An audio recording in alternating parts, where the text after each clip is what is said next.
From its inception, the scientific proofs offered to support human evolution have been riddled with holes. In fact, just like the dubious sideshow examples touted by circus shysters, many of the earliest proofs were fraudulent, and modern research shows that many proofs were driven by scientific ignorance and evolutionary interpretations rather than solid evidence. However, the Bible is clear that many people attempt to deny the God of Scripture because of their unrighteousness, as a way to avoid personal judgment for their sin. In essence, many are willing to believe a lie rather than the truth if it suits their purpose. They become compliant with error and are willing to be deceived. Perhaps it's like the saying often attributed to P.T. Barnum says, "There's a sucker born every minute." Take Neanderthals, for example. In 1856, workmen digging in a cave in the Neander Valley, near Dusseldorf in Germany, discovered a fossilized skull cap, 2 femurs, and bone fragments.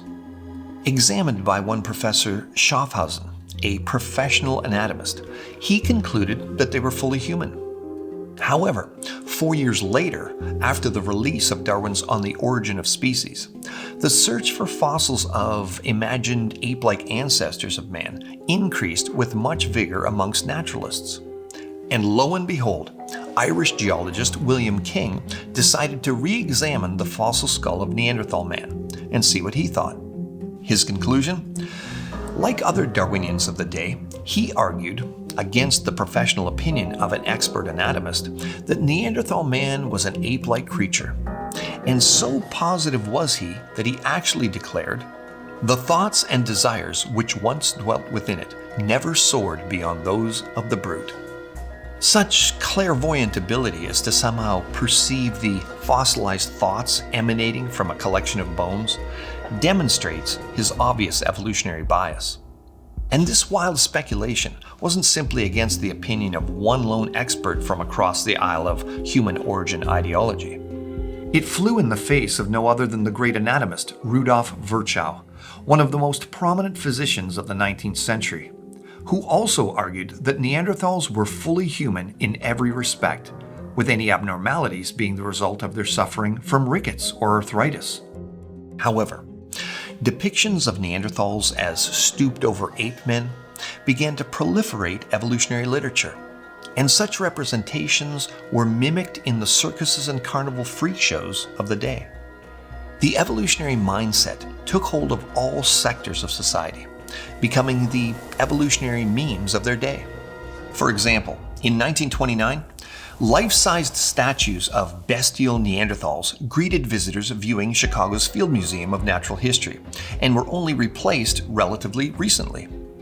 After an overwhelming amount of evidence collected over the years proved that Neanderthals were simply powerfully built people, well within the modern range of human anatomy, they were replaced with more modern depictions, which today look like normal humans. A current Chicago Field Museum article states, "The first of 2 Neanderthal family dioramas were installed in 1929. In the early 1970s, the Neanderthal figures were replaced with new ones. By 1994, the hall of the Stone Age of the Old World exhibit had been dismantled because most were considered to be scientifically inaccurate. The hall had included the Neanderthal family." So, despite their still being used as examples of our supposed primitive ancestors in popular movies and catchy commercials such as the "Simple Enough for a Caveman to Do It" series today, Neanderthals were never subhuman. That idea was always a false imposition applied upon the facts rather than derived directly from them. And perhaps the most definitive confirmation of this comes from no less than Dr. Eric Trinkhaus, a paleoanthropologist specializing in Neanderthals, early modern human biology, and human evolution. He's considered one of the world's foremost authorities on Neanderthal man, and he has concluded, "Detailed comparisons of Neanderthal skeletal remains with those of modern humans have shown that there's nothing in Neanderthal anatomy that conclusively indicates locomotor, manipulative, intellectual, or linguistic abilities inferior to those of modern humans." So, Evolutionists used Neanderthals for approximately 175 years to lace the minds of millions with evolutionary ideas of proto-human derivatives, only to later affirm their full humanity. But what about other examples that have been offered to the public? The most famous hoax, and one that is much bemoaned among the evolutionary community, is the famous Piltdown Man. The supposed ape-man skull and jawbone was found in 1912 by a laborer digging in a gravel pit near the town of Piltdown in England. It was announced that both pieces came from the same ancient ape-man and dubbed Piltdown Man. For 40 years, this supposed proof of human evolution was displayed in museum exhibits and textbooks as proof positive that human beings had descended from ape-like ancestors. With hand-drawn, supposed scientific images of what the creature must have looked like, all with amazing similarity to how the Freakshow missing links were portrayed, described, and depicted by their promotional artists as well.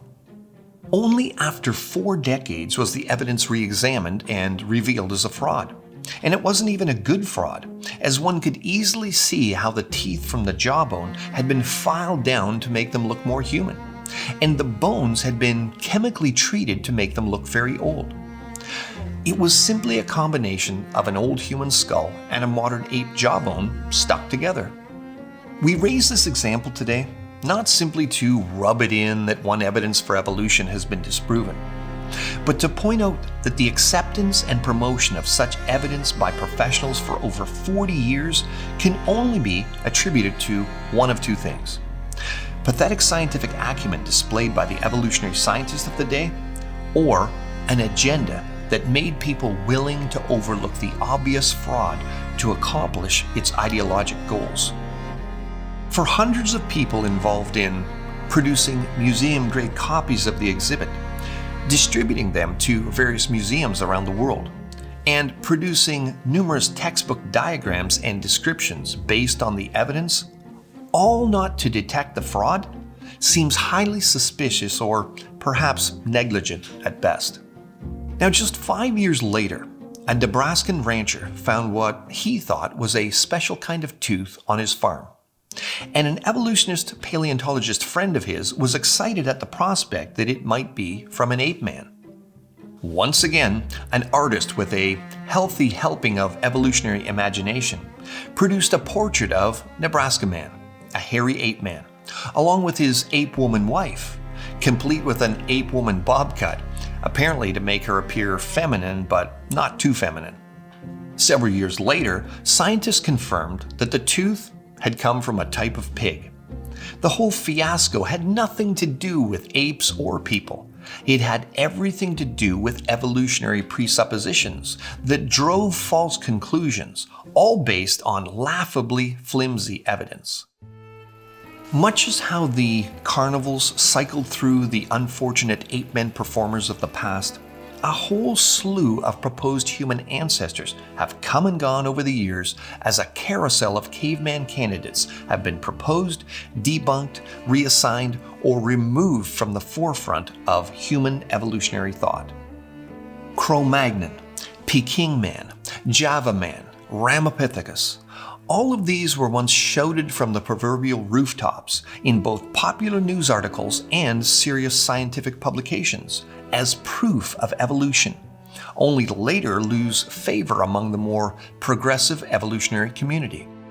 Currently popular candidates such as Homo erectus are not faring much better under scrutiny.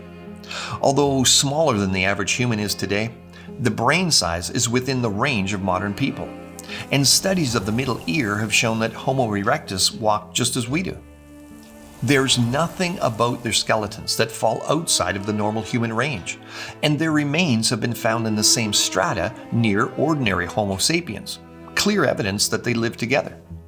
Given the range of heights, sizes, and features that we see among the fully human race today, they're not exactly anything to write your evolutionary thesis about.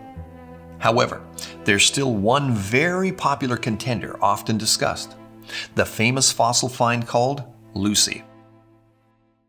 Australopithecus afarensis, popularly known as Lucy, is still the most well-known modern example of supposed human evolution today.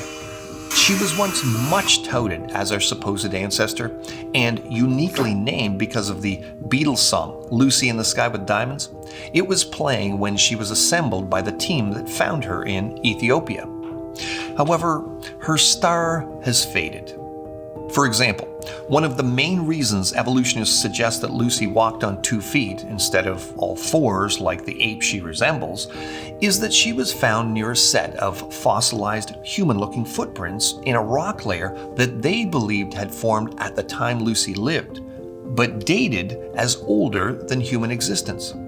They then concluded that these footprints must have come from Lucy's kind, and museum reconstruction gave her human-looking feet. However, they later found such tracks a full 932 miles, nearly 1,500 kilometers, away from Lucy's bones in Tanzania.